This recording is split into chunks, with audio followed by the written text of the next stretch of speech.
IT grid data వ్యవహారంలో కీలక నిర్ణయం తీసుకుంది ఏపీ సర్కార్. డేటా చోరీకి సంబంధించి తెలంగాణ సర్కార్పై కేసు పెట్టాలని ఏపీ సర్కార్ నిర్ణయించినట్లు తెలుస్తోంది.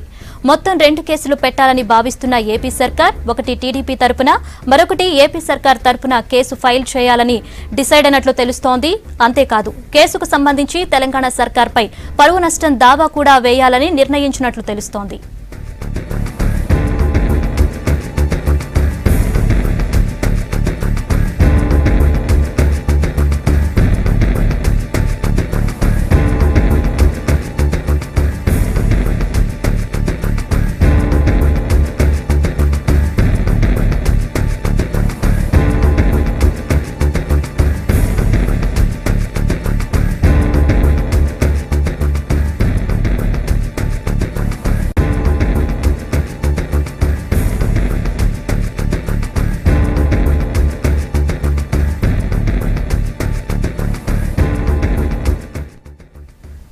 ట్విట్టర్ వేదికగా మరోసారి టీఆర్ఎస్ వర్కింగ్ ప్రెసిడెంట్ కేటీఆర్ పై సీరియస్ అయ్యారు ఏపీ మంత్రి నారా లోకేష్.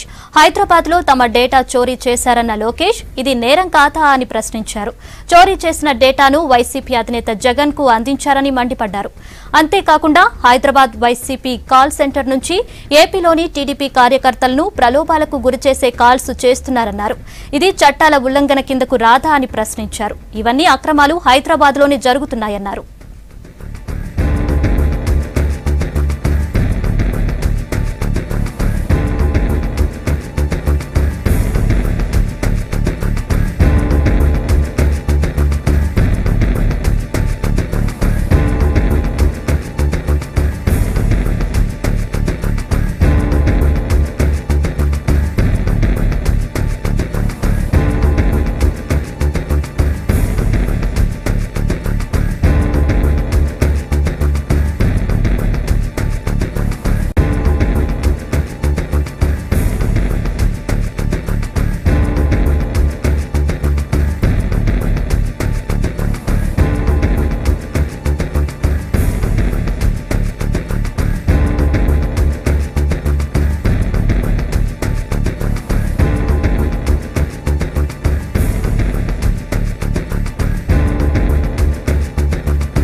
డీటెయిల్స్ సంపత్ అడిగి తెలుసుకుందాం.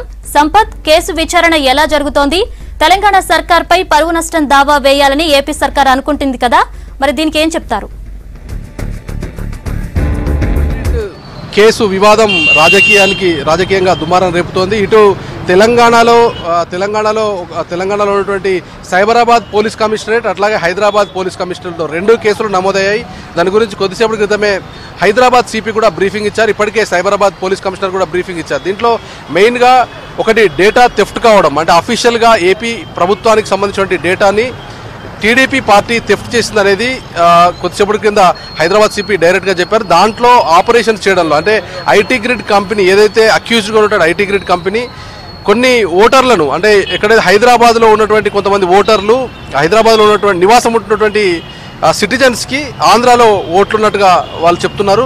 సో ఇక్కడ వాళ్ళకి ఓటు లేదు కానీ ఆంధ్రప్రదేశ్లో ఓటు ఉంది. అట్లాంటి వాళ్ళకి ఫోన్ కాల్స్ వెళ్ళాయి.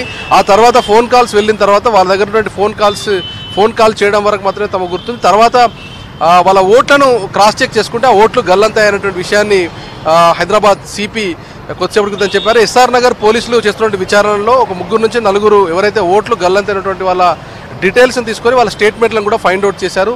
అయితే దీంట్లో మెయిన్గా అంటే ఐటీ గ్రిడ్ ఆపరేషన్స్లో డేటాను కలెక్ట్ చేయడం, 3 కోట్ల మంది ఓటర్ల వరకు డేటా కలెక్ట్ చేశారనేది ఒక ఆరోపణ. దాంతోపాటుగా ఇటు డేటా కలెక్ట్ చేసిన తర్వాత దాన్ని మ్యానిపులేట్ చేయడం, దాని ద్వారా రాజకీయ లబ్ధి పొందాలనుకోవడం ఒక దురుద్దేశం అనేది పోలీసులు చెప్తారు. దీంతోనే 420 అట్లాగే 120B సెక్షన్ల కింద కేసు నమోదు చేశారు. ఓటర్లకు సంబంధించినటువంటి ఓటర్ కార్డు డీటెయిల్స్ అట్లాగే Aadhaar card details, personal mobile నెంబర్లకు సంబంధించిన డీటెయిల్స్ కలెక్ట్ చేసి దాంట్లో ప్రభుత్వ లబ్ధిదారులు ఎవరు ఉన్నారు, అట్లాగే మిగతా సంబంధించిన ఓటర్ల సంఖ్య ఎంత ఉంది, ఎక్కడెక్కడ ఏ నియోజకవర్గాల వారిగా అక్కడ క్యాడర్ కావచ్చు, లీడర్స్ అట్లాగే ఓటర్లకు సంబంధించిన డీటెయిల్స్ని తీసుకున్నారు. అట్లాగే 500 ట్యాబ్స్ ఏర్పాటు చేసి ఐటీ గ్రిడ్ ద్వారా కొంతమంది సర్వే చేసినటువంటి సర్వేయర్లను నియమించి వాళ్ళ ద్వారా ఫీల్డ్లోకి వెళ్ళి ఫీడ్బ్యాక్ తీసుకున్నారు. 15 క్వశ్చన్లతో ఏర్పాటు చేసినటువంటి ఒక క్వశ్చనేర్ ద్వారా ఫీడ్బ్యాక్ తీసుకున్నారు. కాబట్టి ఒక పార్టీ టీడీపీ పార్టీ డైరెక్ట్గా దీన్ని ఆపరేట్ చేసిందనేది ఆరోపణ చేస్తూ లోకేష్ అనే వ్యక్తి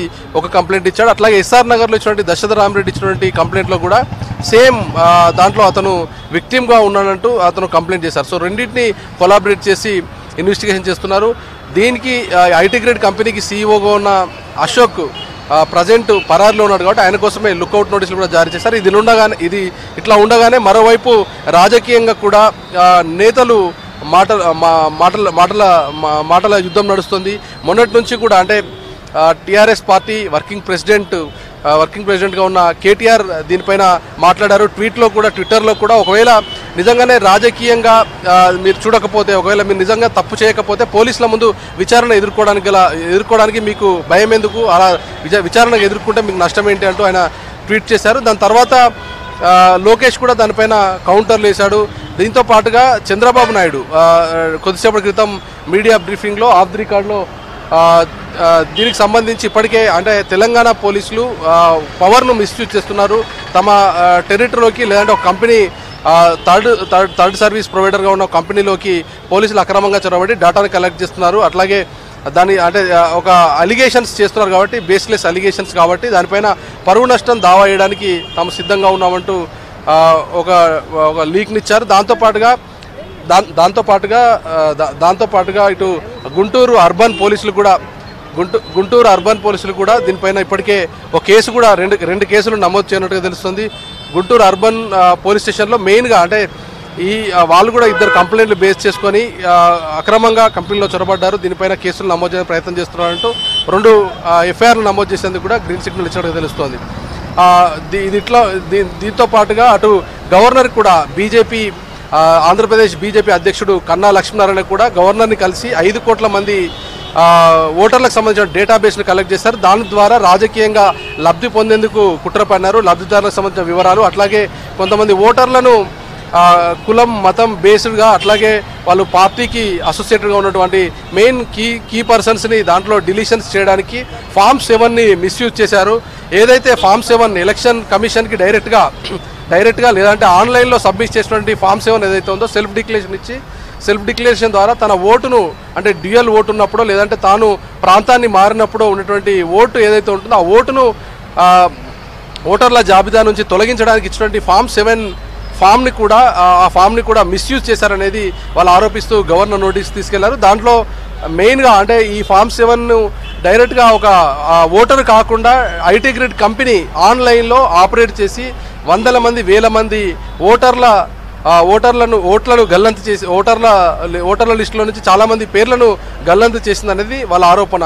మరోవైపు వైఎస్ఆర్ పార్టీ సంబంధించిన జగన్ కూడా దీనిపైన కలిశారు. దీంతో రాజకీయంగా దీనిపైన ఒక ట్విస్ట్ తీసుకుందని చెప్పాలి. ఎందుకంటే ఐటీ గ్రిడ్ కేసులో నిజంగా ఏం జరుగుతోంది, దాంట్లో సర్వీస్ ప్రొవైడర్లు తీసుకొని ఐటీ గ్రిడ్ కంపెనీ ఏం చేస్తోంది, ఐటీ గ్రిడ్ కంపెనీలో జరిగినటువంటి ఆపరేషన్స్ ఏంటి అనే దానిపైన ఇప్పటివరకు పోలీసులు చెప్పినటువంటి బ్రీఫింగ్లో కేవలం వాళ్ళు సర్వీస్ ప్రొవైడర్లుగా ఉన్నారు. ఆంధ్రప్రదేశ్ ప్రభుత్వంలో ఉన్నటువంటి అఫీషియల్ వెబ్సైట్లో ఏవైతే డేటాబేస్ ఉంటుందో ఆ డేటాబేస్ ఆధార్ కార్డ్ డేటాబేస్ కావచ్చు, ఓటర్ల డేటాబేస్ డైరెక్ట్గా సేవామిత్ర అనేటువంటి యాప్ ఏదైతే ఐటీ గ్రిడ్ కంపెనీ మెయింటైన్ చేస్తున్న సేవామిత్ర యాప్లోకి దాన్ని డంప్ చేసి మాదాపూర్ అయ్యప్ప సొసైటీలో ఉన్నటువంటి వాళ్ళ కార్యాలయంలో యాక్టివిటీస్ చేస్తున్నారు.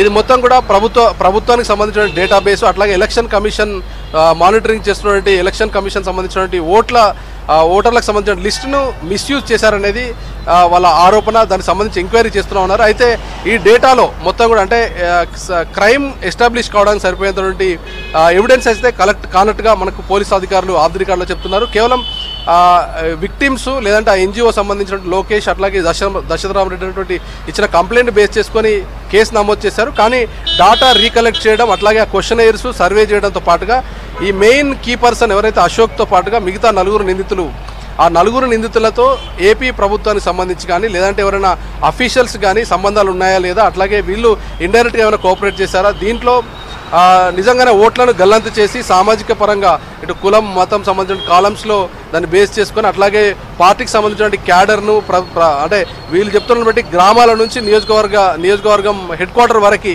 ఎక్కడా కూడా వదలకుండా మొత్తం ఓటర్లకు సంబంధించిన జాబితాతో పాటుగా పొలిటికల్ స్ట్రక్చర్ని ఆ పార్టీకి సంబంధించి ప్రత్యర్థి పార్టీకి సంబంధించిన పొలిటికల్ స్ట్రక్చర్ని మొత్తం కూడా కలెక్ట్ చేసి దాన్ని కొంత టెక్నికల్గా ఫస్ట్ కిల్ చేసిన తర్వాత గ్రౌండ్ లెవెల్లో వాళ్ళు ఎక్కువ ఓట్లను లబ్ధి పొందడంతో పాటుగా పార్టీ అభ్యర్థి గెలిచే విధంగా ఈజీ కావడం కోసం ఒక కుట్ర జరిగిందన్నది వాళ్ళ ఆరోపణ. సో దీనికి సంబంధించినటువంటి డేటాబేస్ కలెక్ట్ చేయడంలో కూడా పోలీసులకు అడ్డంకులు ఎదురవుతున్నాయి. ఈ కంపెనీ ఐటీ గ్రిడ్ కంపెనీ సంబంధించినటువంటి CEO ఇప్పుడు పరారులో ఉన్నాడు. దానికి సంబంధించి ఇప్పటికే లుకౌట్ నోటీసులు కూడా జారీ చేశారు. ఆయనను ఆంధ్రప్రదేశ్ రాజకీయ నేతలు కూడా అంటే ఇక్కడ ఉన్నటువంటి పొలిటీషియన్స్ కూడా మొత్తం కూడా ఇప్పటికే దీనిపైన ఒక విమర్శ చేస్తున్నారు. అశోక్ను డైరెక్ట్గా ఏపీ ప్రభుత్వమే కాపాడుతోంది. తమకు సంబంధించి అంటే టీడీపీ పార్టీ కన్సర్న్లోనే అశోక్ ఉన్నాడు, కానీ పోలీసులకు చిక్కకుండా తనను దాచిపెడుతున్నటువంటి ఒక విషయాన్ని తెలుస్తున్నారు. ఎందుకంటే అశోక్ దొరికితే ఈ గూగుల్ అట్లాగే అమెజాన్ దాంట్లో కొంత స్పేస్ పర్చేస్ చేసి తన పర్సనల్ పాస్వర్డ్ యూజర్ నేమ్ ఉంటుంది కాబట్టి ఆయన పాస్వర్డ్ యూజర్ నేమ్ ఆయన క్లిక్ చేస్తేనే ఆయన ఆపరేట్ చేస్తేనే దానికి సంబంధించిన డేటాబేస్ తీసుకోవడం అట్లాగే ఇన్క్రిప్షన్ చేయడానికి ఈజీగా ఉంటుంది. కాబట్టి అశోక్ను అదుపులోకి తీసుకున్న తర్వాతనే దీంట్లో క్రైమ్ను మెయిన్గా ఎస్టాబ్లిష్ చేయడానికి అవకాశం ఉందనేది పోలీసులు చెప్తున్నారు. చూడాలి అంటే ఒక పొలిటికల్ సంబంధించినటువంటి వివాదంగానే కాదు, క్రైమ్ కూడా జరిగింది కాబట్టి ఒక కంపెనీ బేస్ చేసుకొని ఒక సర్వీస్ ప్రొవైడర్గా ఉన్నటువంటి ఐటీ గ్రిడ్ కంపెనీ క్రైమ్ పాల్పడడం ఒక విషయం, అట్లాగే ఒక అధికారంలో ఉన్నటువంటి పార్టీ నిజంగానే మిస్యూజ్ చేసిందా లేదా అనే విషయం పైన పూర్తి క్లారిటీ రావాలంటే అక్కడ ఉన్నటువంటి టెక్నికల్ ఎవిడెన్స్ దీంట్లో ముఖ్యంగా ఉంటుంది. మాటలతో చెప్పడం కంటే కూడా టెక్నికల్ ఎవిడెన్స్ ఒకవేళ కలెక్ట్ అయితే ఆ టెక్నికల్ ఎవిడెన్స్ని పోలీసులు మీడియా ముందు పెడితే దీనిపైన ఎస్టాబ్లిష్ అవకాశం అయితే కనిపిస్తుంది. చూడాలి, టీడీపీ పార్టీ కూడా కేసు నమోదు చేస్తానంటుంది. ఇటు తెలంగాణ పోలీసులు కూడా ఇప్పటికే కేసు నమోదు చేసి ఇన్వెస్టిగేషన్ ప్రారంభించారు. మరోవైపు ఎలక్షన్ కమిషన్ కూడా సైబరాబాద్ పోలీసులు హైదరాబాద్ పోలీసులు లేఖను కూడా రాశారు. ఎలక్షన్ కమిషన్ ఏం రెస్పాండ్ అవుతుంది, అట్లాగే రాజ్భవన్లో ఉన్నటువంటి గవర్నర్ కూడా రాజకీయ పార్టీలకు సంబంధించిన నేతలు కూడా కలిశారు. కాబట్టి మొత్తానికి ఈ ట్రయాంగిల్ స్టోరీ లెటర్ గవర్నర్ తీసుకున్న నిర్ణయం ఎట్లా ఉంటుంది, అట్లాగే ఎలక్షన్ కమిషన్ వీళ్ళకి రాసినట్టు లేఖకు ఏం రిటర్న్ లేఖ రాస్తుంది, అట్లాగే పోలీసులు దీంట్లో ఎలాంటి ఎవిడెన్స్ ముందు పెట్టుకొని ముందుకెళ్తారో చూడాల్సి ఉంది. Okay, thank you Sampath.